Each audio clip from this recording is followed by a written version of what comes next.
Hey everyone! Today we're going to explore how to add Klaviyo Popup to Shopify.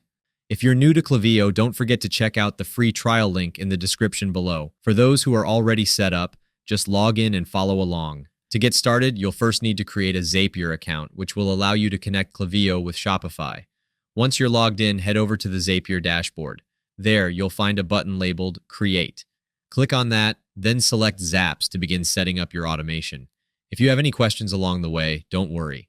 The Copilot feature is available to guide you through the process.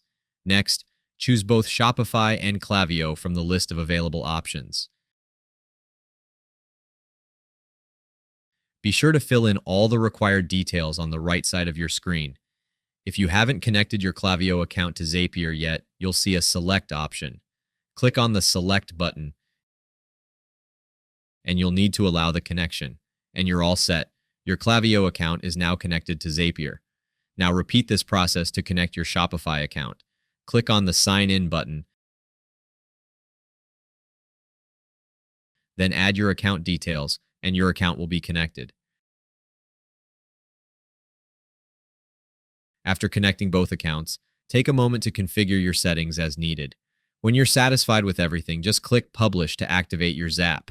And that's it. You're all set to automate your processes. I hope this video clarifies the steps and makes the entire setup easy for you. Before we finish up, I want to invite you to a free training webinar where you can learn how to earn high-ticket commissions while growing your email list at the same time. It's completely free, so be sure to grab your spot by clicking the link in the description below. Thanks for watching.